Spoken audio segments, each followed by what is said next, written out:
Plastik jadi barang yang tak bisa dihilangkan di kehidupan kita sehari-hari.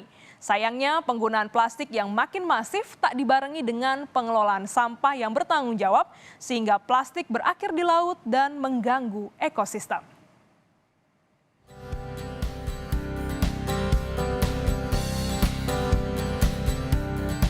Keberadaan plastik tak bisa dilepaskan dari kehidupan modern. Penggunaannya lebih sederhana dan mempermudah pemakaiannya. Sayangnya, keberadaan plastik tak dibarengi dengan kedewasaan pengolahan sampah plastik. Berdasarkan data Kementerian Lingkungan Hidup dan Kehutanan atau KLHK, total sampah nasional sebesar 68,5 juta ton, di mana 11,6 juta ton diantaranya merupakan sampah plastik pada tahun 2022. Tim Nasional Pengendalian Sampah Laut mengestimasi sekitar 615.000 ton sampah terbuang ke lautan Indonesia hingga laut dunia. Indonesia kini menjadi negara kedua terbesar di dunia dalam hal penyumbang sampah plastik di laut. Padahal, Indonesia bukan negara tertinggi pengonsumsi plastik di dunia. Bahkan posisi kita nomor 5 di bawah Korea Selatan, Jepang, Jerman, dan Vietnam. Upaya kebijakan mengurangi pemakaian plastik sudah dilakukan, tapi belum efektif menekan pengelolaan sampah plastik. Beberapa gerakan pengolahan plastik juga mulai marak dilakukan masyarakat. Salah satunya adalah 3D Oasis. Namun, kapasitas pengolahan yang mereka lakukan masih sangat sedikit. Ya, memang sih. Jadi untuk saat ini di Indonesia sendiri keseluruhan jumlah plastik yang baru didaur ulang itu mungkin baru sekitar 9-10% yang terkumpul dan terdaur ulang.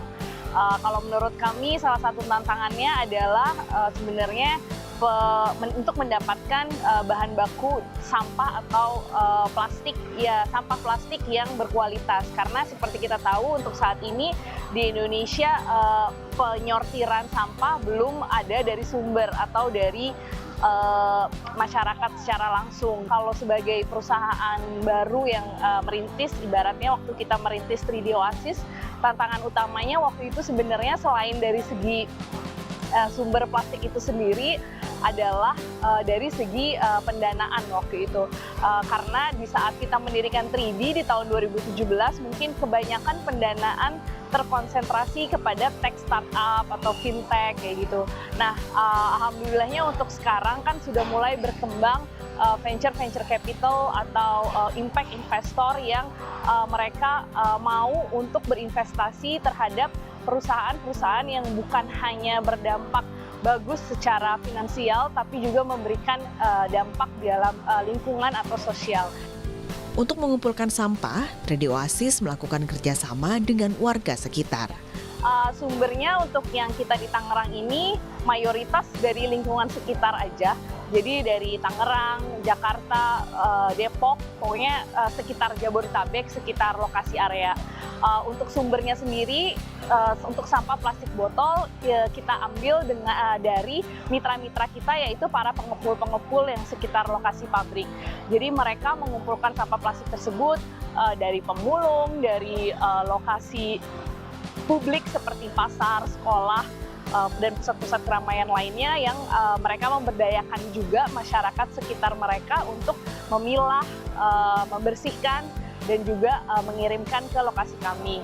Nah, untuk yang plastik sachet itu sumbernya kita juga dari masyarakat. Jadi untuk spesial untuk proyek Buat Bumi pengumpulan sampah plastik sachet ini sumbernya adalah dari sampah rumah tangga. Jadi kita bekerja sama dengan RT RW sekitar di Tangerang ini. Kita edukasi masing-masing rumah untuk memilah sampah plastik tersebut.